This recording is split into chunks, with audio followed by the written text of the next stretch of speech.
Hi guys! Welcome dito sa The Sun and Tarot. Ang reading nito ay for collective for anyone who can resonate. Sa reading nito, this is a general reading. The moon, nawala na yung deceit, scheme, illusion sa mind mo, nag-narrate ng iba. Ngayon ay naklaruhan ka na, nawala na yung mga nagpapalito sa iyo, yung mga deceit o tricks nilang ginawa o illusions.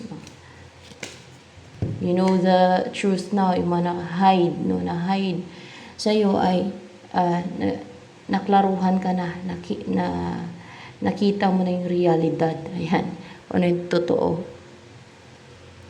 The moon and reverse. 9 of Wands. Meron kang guard and protection spiritually. Spiritual. Guard and protection spiritual sa mga spiritual na gawain ng iba. Ayan. You are intuitive and you have the key to unlock the knowledges na naka-close o naka-lock. Ayan. Knowledges or spiritual knowledges o information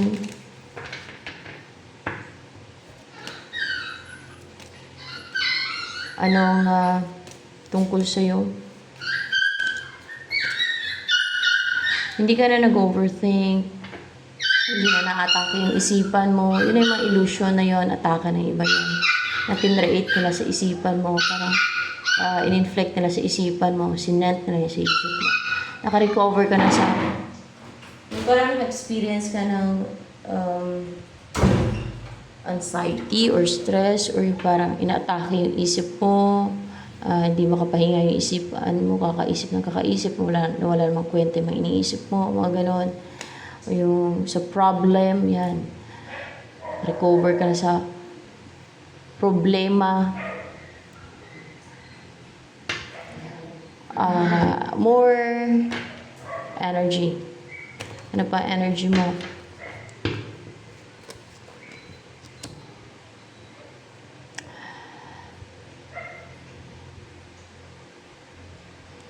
Pinapakita mo, ni-reveal mo na wala ka pang alam or wala kang alam o may mga hindi ka nakikita na hindi ka ganun ka like expert o hindi ka aware, no? Na parang piniringan yung mata mo, na there are illusions na kinreate yung iba, na sinent nila sa isipan mo, sa in situation, yung ganun ba? Pinapakita mo yung totoo, na may pinagdaanan ka na parang piniringan yung mata mo, ganyan, and you're pure na klase ng tao. So, ano pa ang energy mo o in-embody mong energy? O, kind-hearted ka, and soft yung personality mo, feminine, and you offer a helping hand, ganyan ka talaga, and nakikita mo yung totoo mong sarili, no? O makikita mo yung totoo mong sarili, hindi yung illusion, totoong personality, hindi yung kinreate na illusion o sinent na illusion ng mga tao sa isipan mo na ganito ganyan ka. Makikita mo na yung sarili mo, nakikita mo na yung totoo mong sarili na kung ano ka talaga. Yan.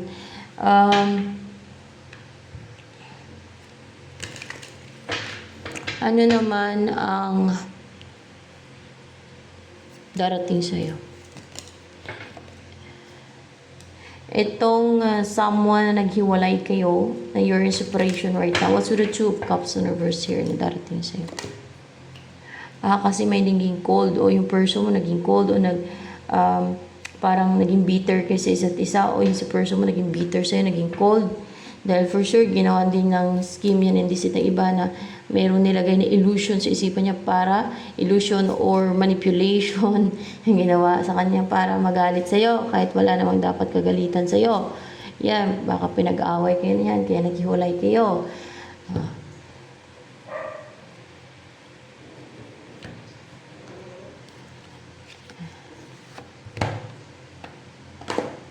Anong gustong sabihin sa'yo ni King of Swords na yan? Yung person mo na hiwalay kayo ngayon na darating sa'yo? You speak to me through music. There's someone na logical, someone na ano ba yung energy ng person na yan, na hiwalay kayo na yan, na darating sa'yo, King of Swords. King of Swords ba talaga? Hindi King of Swords. Ano yung energy niya talaga ni itong person na to na your inspiration right now na darating sa'yo? Hermit in reverse. Ayan, Hermit in reverse yan kanyang energy sa lang. Na hindi na tumanggugusto yung pagkaganto, hindi na siya aloof. Hindi na siya yung manahimik na lang, yung hindi ka kontakin, hindi na siya ganon. O para ka na nagsalita sa'yo through music. So, ano yung gustong iparating sa'yo ni The Hermit in reverse niyan? Nirestrict siya eh. Pinigilan siya. Oh. Pero gusto kanya mapangasawa. Gusto magkaanak kayo, bubuo kayo ng pamilya. Nirestrict daw siya. Yan o. Kinontrol, nirestrict. Piniringan din yung mata niya. Oh. Witchcraft yan. Gawa ng witchcraft. Hindi gawa ng witchcraft. Gawa ng ano yan, bakit na-restrict siya? Gawa ng ill-wishing na iba? Ill-wishing, hindi. Ano yun? Gawa ng demon, devil, mga gano'n. Gawa ng demon, devil. Ayun.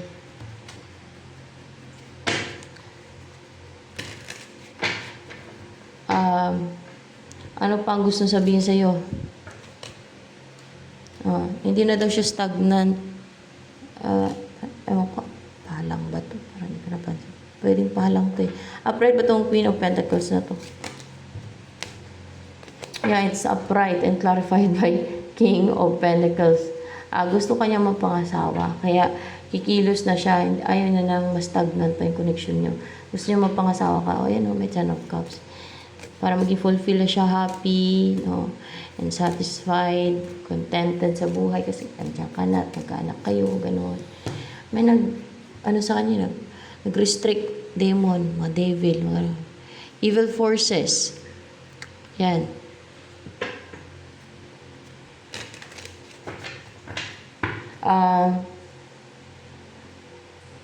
Ano nagustuhan sa'yo? Yan naman.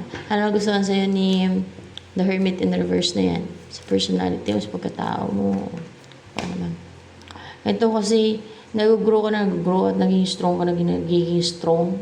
Pag-grow yung strength mo, you're powerful, and nag-grow, you know, you're continuously growing. It's a color growth, yan. And, ano pa? Because of these, Queen of Fire, you are fiery, passionate, and colorful in personality mo, mataas yung self-esteem mo, you're confident, charismatic, and bold and daring, positive, yan.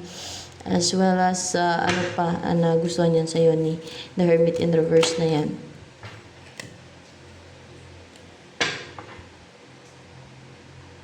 Actually, nabangga yan eh. Pero, di bali na. Kasi ano ka,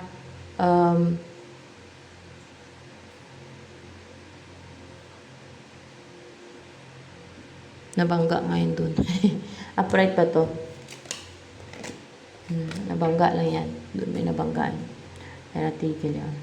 Kaya, King of Wands. Kasi nga, you are a hunter type, attractive.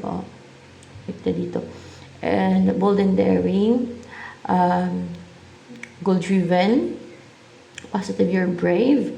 You're powerful. You're strong. Strength. Yan. Passionate. Nasabi ko na. Yan na nagustuhan sa'yo. Ano kaya ang feelings niya sa'yo ngayon ni The Hermit in reverse?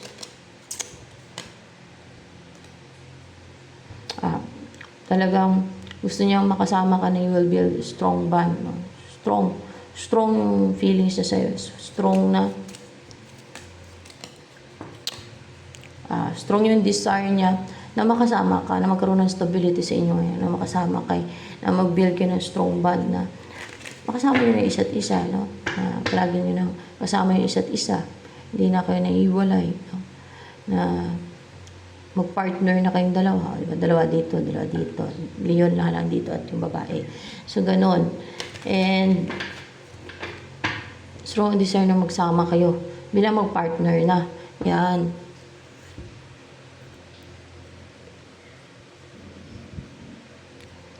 Anong balak ngayon ni The Hermit in reverse na yan? Balak niya lang. Upright ba itong 6 of Swords? Yeah, it's upright. Ano? Dalawa to dito, di ba? Ang dadalhin ka. Ano? Dadalhin ka niya sa malayong lugar? Baka malayong lugar talaga yan. Hindi. Ang dadalhin ka niya sa lugar nila. Upright ba to? Yeah, dadalhin kayo sa lugar nila. Malapit lang siguro yung lugar nila. Basta dadalhin kayo sa lugar nila. Yan. Dadalhin kayo sa lugar nila. Ayun. Para masama na kayo. Yan naman ang gusto niya eh. So, ito na lamang guys for collective reading.